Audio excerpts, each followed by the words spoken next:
tidak. Gak apa-apa, kamu begini. Sopan. Hormati. Romo terus dihormati. Wih, mana supaya saya dihormati Anda, saya jadi Romo.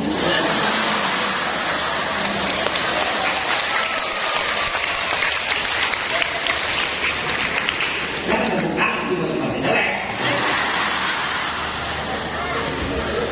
Jadi lihat di sini, orang yang digerakkan oleh Roh Kudus adalah orang yang mau berkorban, karena pengorbanan selalu membuahkan damai. Next. Nah sekarang kita tanya tentang perkawinan. Kita itu punya perkawinan apakah digerakkan oleh roh atau digerakkan oleh luka, oleh kesakitan, oleh kepahitan? Karena saya kalau tanya bapak-bapak, Pak, bagaimana perkawinannya? Biasa. Seperti apa itu? Gitu. Saya tanya ibunya, Bu, bagaimana perkawinan? Langsung ditanya penderitaan.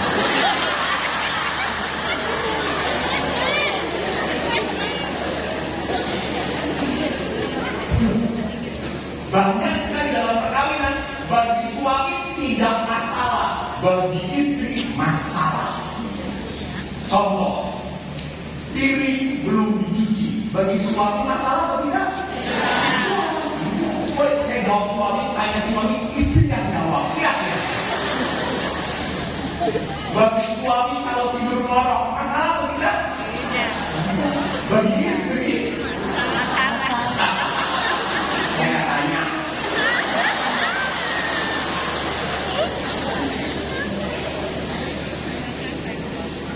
Lihat bahwa di dalam perkawinan Anda mungkin punya banyak 1.000 ratusan jutaan keluhan pada pasangan. Berarti apa? Hidup perkawinan Anda tidak akan pernah bisa digerakkan oleh Roh Kudus, pasti oleh luka. Bapak Ibu, saudara-saudari, lihat kasus yang terjadi di negara kita. Next.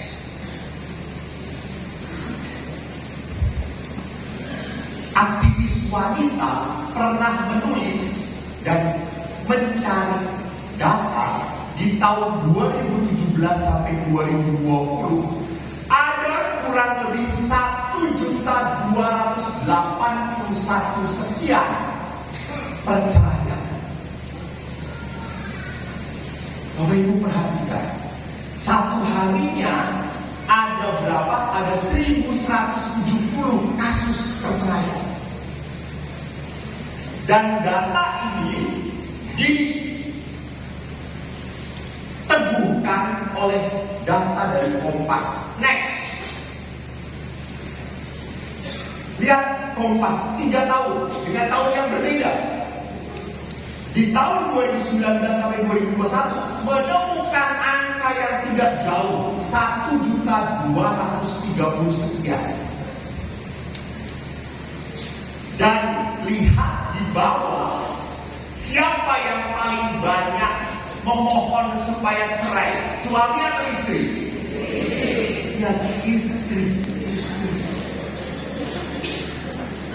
Suami, ya sudah toh menikah dengan dia. Bagaimana lagi Romo? Mau dikembalikan ke orang tuanya sudah pada mati. Terima saja Romo, enak gak enak, ya saya enak-enakin aja. Jadi di dalam perkawinan cukup banyak para istri yang selalu merasa tidak puas, tidak nyaman, Romo, mengeluh. Dan tempat keluhan para istri adalah siapa? Romo.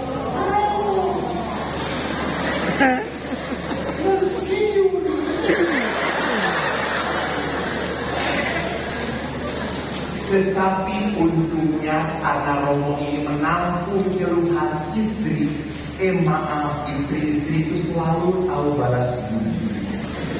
Romo, saya papeda.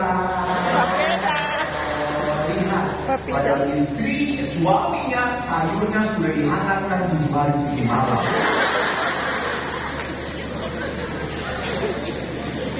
Jadi perhatikan, seringkali waktu istri mengeluh, istri bicara, suami blok, istri pun sama. Gak mau, dia Pak mau ngomong, nanti. Saya sedang sibuk, saya capek. Nanti pas mau tidur, Pak, ya. Ini,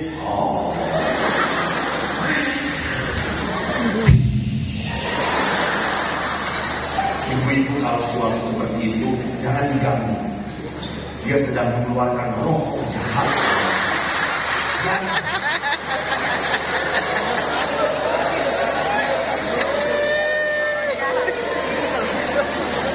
Dalam kesuruhan ada bahasa roh, itu salah satunya. Suami. Kemudian,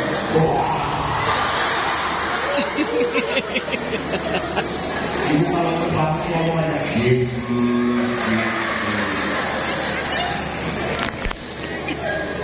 Saya selalu mengatakan kepada para istri, kalau ada jengkel dengan suami Anda, gampang kok untuk menunjukkan sayang lagi. Gampang, bangun jam 3 pagi, lihat suami Anda tidur, lucu, kayak bayi sehat.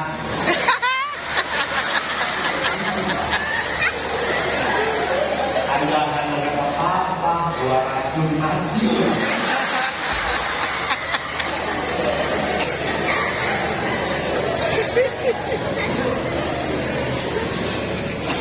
Tapi lihat di sini bahwa sekarang saya tanya, yang sudah menikah, tolong angkat tangan. Anda angkat tangan dulu.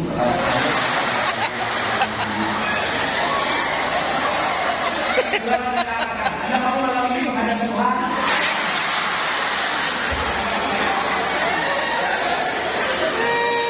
Yang angkat tangan, saya akan beri hadiah salib dari Roma. Saya kirimkan. Jangan bukan dulu. Anak-anak, jujur ya, jujur. Ada apa maksud? Jujur. Siap, yang sudah nikah dan masih dengan suami istri. Suami istri asli, bukan yang dua yang ini. Ibu yang paling angkat tangan mau kawin. Pertanyaannya belum.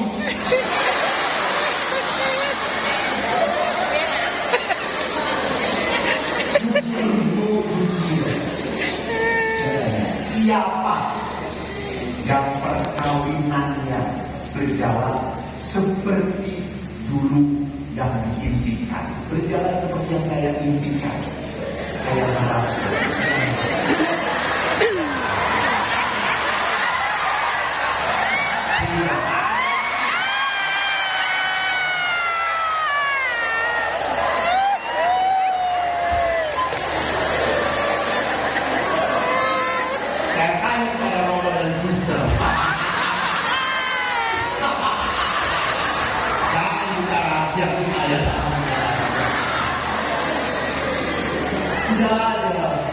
dulu saya berharap Romo suami saya menjaga saya.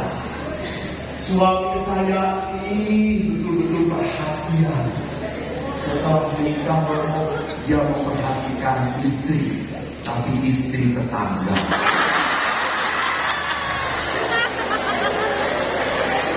Saya penasaran. 30 tahun, 31 penderitaannya berapa? 35 tahun perkawinan, 31 tahun perkawinan, penderitaan 35 tahun. Bapak di rumah ada kompleks loh, di rumah kalau ada tetangga, punya tetangga, nggak tinggal di hutan, ada tetangga.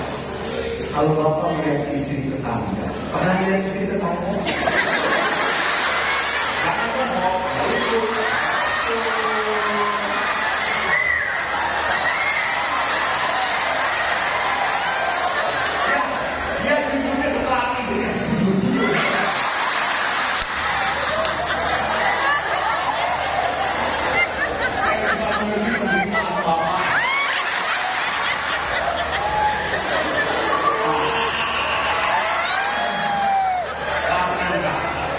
Pastilah masih ada kamar ya. Ya. Bapak, kalau Bapak melihat istri tetangga, kok lama-lama dilihat dia makin cantik. Ini godaan atau tantangan? Tantangan ya Pak. Tantangan untuk didekati ya Pak. Kalau Bapak masih mau bertahan hidup, Tapi sekarang belum kembali. Kalau lihat istri Bapak, dilihat makin lama makin jelek. Ini godaan atau tantangan? Habis. Ini kenyataan.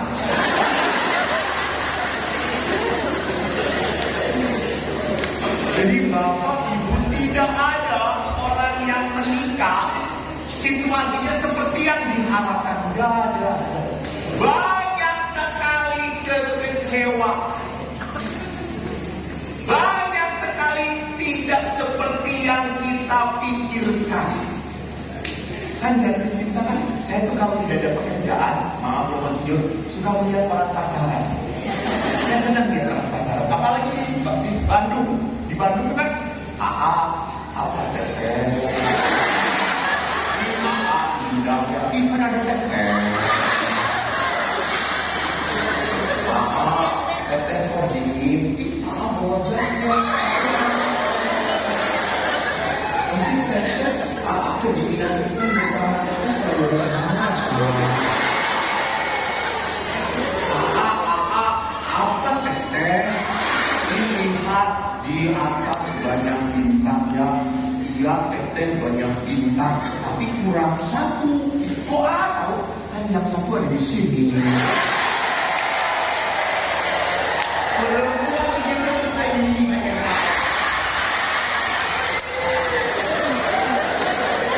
Coba ini yang baru konfengal nanti pas pulang jalan kaki dengan suami. Teteh lihat banyak bintang. Tapi kurang satu. Kenapa? Ini meteor jatuh.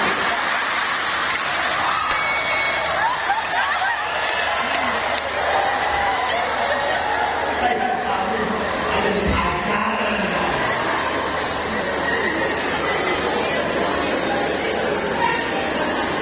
Next. Nggak war-war. Apa penyebabnya? Saya dapat penyebab ini dari kasus-kasus anulasi di kesurupan dan juga konsultasi keluarga. Next, pertama penyebab dari sebuah perpisahan, perceraian.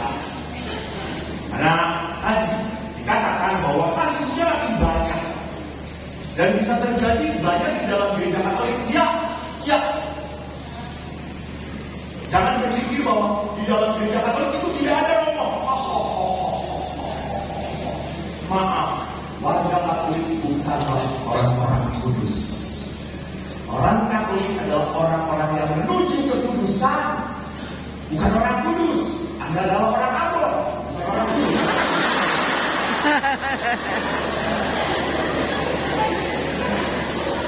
Jadi salah satu penyebab dari orang berpisah adalah intervensi orang tua, mertua. Apalagi anak-anak sekarang dikenal dengan strawberry generation. Anak-anak pinter, sekolahnya di luar negeri, tetapi mudah putus asa,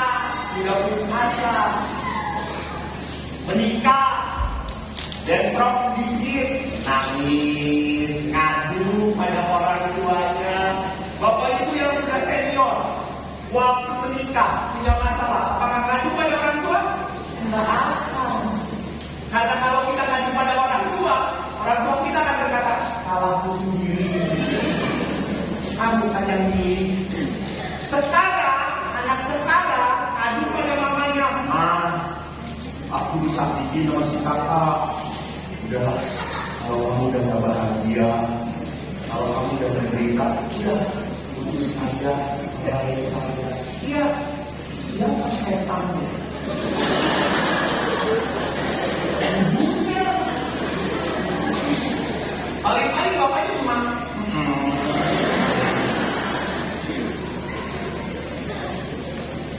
Jadi salah satu penyebab adalah mertua yang turut campur.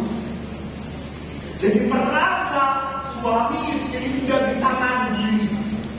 Apalagi kalau anaknya selalu diingatkan oleh orang tuanya, kamu harus hormat pada orang tua.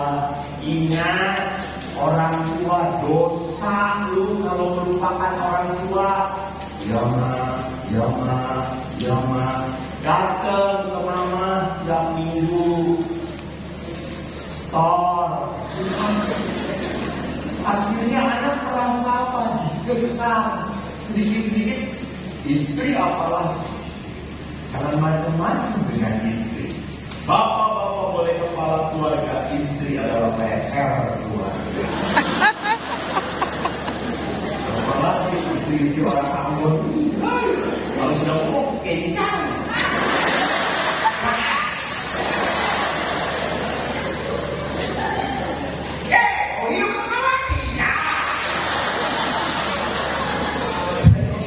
Saya punya teman Ambon naik motor besar di Bandung. Tatonya dia naga, sering Katolik, sering naik motor bareng saya. Satu hari itu izin pada istrinya, Mam, mau naik motor sama Romo. Naik motor terus, saya bakal ke motor. Dia yang nggak jadi. Naga ini caci.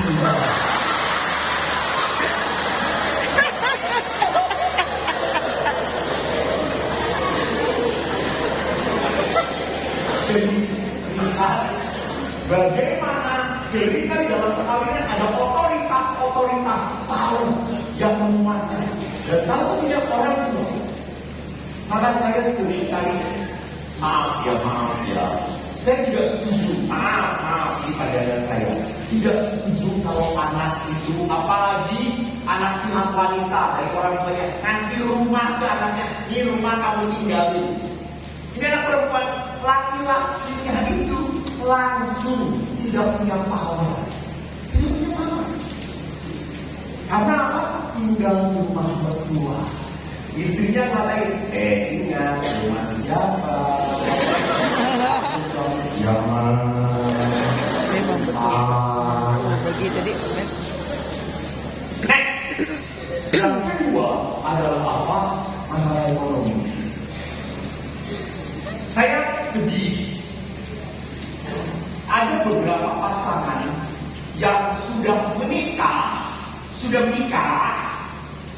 istrinya di Ambon, suaminya di Manado atau di Jakarta. Pacaran boleh LDR, boleh pacaran. Suami istri tidak ada LDR, harus bersatu, bersama.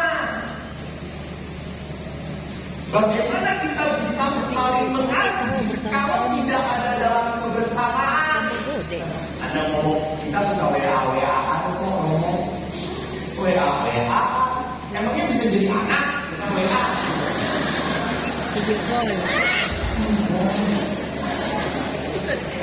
Jadi apa yang terjadi? Memang seringkali orang sudah berkeluarga, ekonomi, kita cari apa namanya, rezeki yang banyak. Sampai apa akhirnya rezeki itu siapa? Keluarga. Padahal kita setelah mengumpulkan rezeki, kita kehilangan keluarga. Bapak Ibu, tidak ada istilahnya dalam kehidupan. Bisa nggak ngomong jalan bareng-bareng, rezeki kencang, relasi juga baik dalam keluarga tidak bisa, harus dikorbankan salah satu. Bukan berarti kita tidak butuh rezeki, bukan.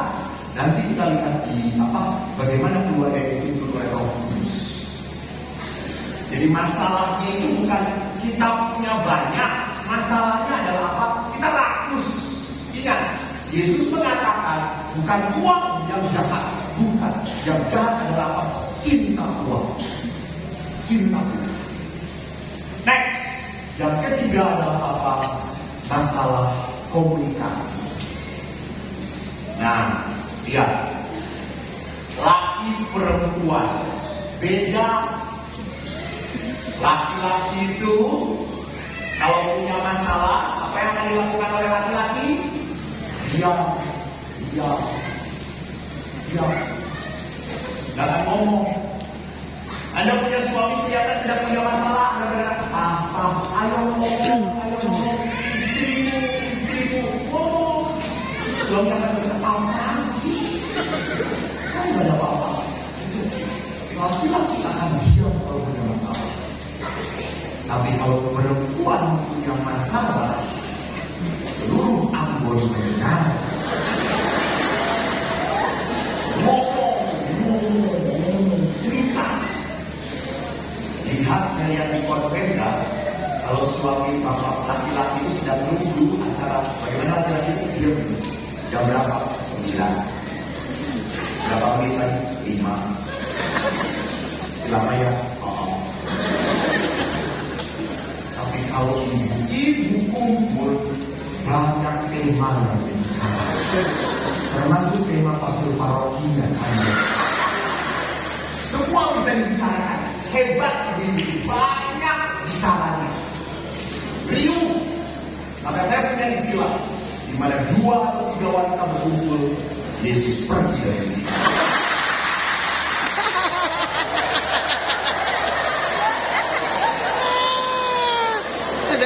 Sudah direvisi itu bahasa Alkitab, di mana 2-3 orang berkumpul bukan Yesus hadir. Saya pernah jalan dengan pastor sama-sama pastor paroki, saya membagikan. Saya jupir, saya pastor rekannya. Kita itu dari Cipanas ke Gadok, itu paling-paling di sini 45 menit, karena macam 4 jam. Dari Gadok puncak sampai gereja karena sampai Gadok 4 jam. Saya jupir, ingat pastornya, dia begini. Saya kan merasa gak enak kok. Masa manusia berkumpul berdua diam-diam. Saya lalu cerita, rumah makan di sini, rumah makan sate yang empuk, enak, murah, enak banget Romo. Apa jawab Romi? Oh. Sasa, diam lagi seperti kuburan. Lalu saya cerita lagi, Romo. Kan kalau di sana ada yang jualan gemblong, Anda tahu gemblong? Ketan yang diiris dengan gula merah. Itu gemblong yang dijual itu pasti buatan Yati. Semuanya buatan Yati. Lalu saya ngomong, kita beli yuk satu, kita cobain sama nggak rasanya? Apa jawaban dia? Tidak kenyang. Diam. Lalu saya cerita lagi, di jalan itu banyak orang yang cari duit mulai kreatif, pakai baju Superman, Spiderman, goyang-goyang, cari uang. Saya mau lihat sekarang orang kreatif cari uang seperti itu. Mereka pintar sekali mencari belas kasih. Apa jawab dia? Iya. Sampai bawa saya muntah darah.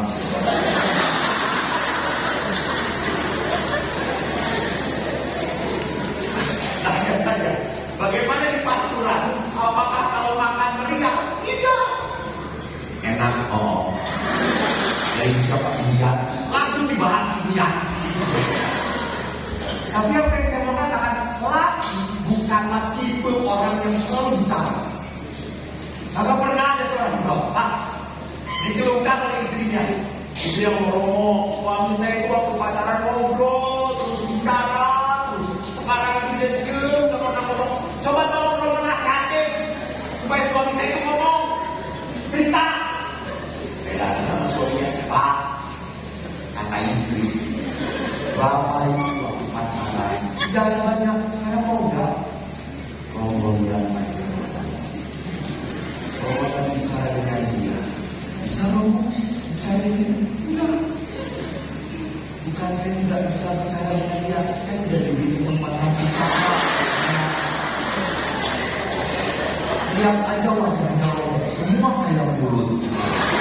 Hidungnya kayak mulut, telinganya kayak mulut, mulutnya doer.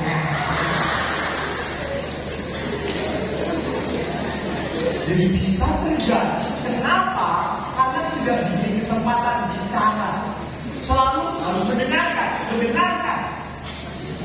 Saya pernah dengan seorang bapak waktu ada seminar. Sudah tua, ikut seminar saya. Terus saya tanya, Pak, sudah berapa tahun perkawinan? Hampir 45 tahun, Romo. Wah, bagaimana hidup dengan ibu? Apa artinya, Pak? Menderita. Kenapa? Ibu itu selalu ngeluh. Saya ini nggak pernah benar, Romo. Nggak dapat istri, nggak pernah benar. Saya selalu salah. Terus gimana, Bapak? Ya saya diem aja daripada capek. Dijawab juga tetap salah. Contohnya apa, Pak? Romo, masalah tidur aja diributi. Namanya apa, Pak? Saya kan tidur. Namanya kan suami istri berhadapan-hadapan. Istri saya marah. Kamu kalau tidur jangan berhadapan-hadapan. Kamu mau minum napas, kamu mau minum napas. Sesak dong, nggak sesak.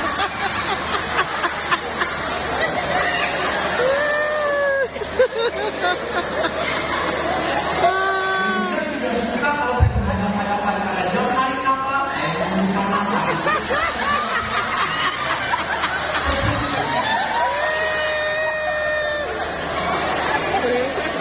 Terus gimana, Pak? Ya saya saking dimarahin, saya udah belakang begini. Saat saya tidur membelakangi dia marah lagi. Kamu itu istri sendiri dikasih pantat belakang. Sopan kamu ini. Coba dengan istri itu yang baik, yang sopan. Salah lagi. Terus gimana? Akhirnya saya terlentang. Ini masih kesalahan. Kamu itu kayak mayat.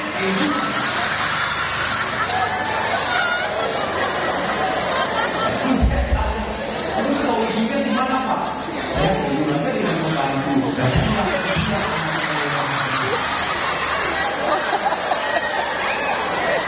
Kasih contoh. Jadi kita harus sadar, laki dan perempuan cara berkomunikasinya berbeda. Suami tidak akan pernah banyak berkata tiap hari, I love you, Mom. I love you. You are so sweet, Mom. Sedangkan istri butuh bahwa suaminya mengatakan demikian. Betul atau tidak? Bagi istri yang ngomong betul. Bagi suami yang kalau mau pulang sama gitu, tinggi ko lagi di Ambon. butuh. Suami dalam perlu. Sekile. Maka tidak terjadi kamu tuh gak pernah ngomong sayang sama aku. Kamu itu ya gak pernah ngerti aku. Ya, suami berkata apa? Kamu tuh ya, saya tahu salah. Udah mati aja aku. Lalu istri berkata, sana. Iya dong.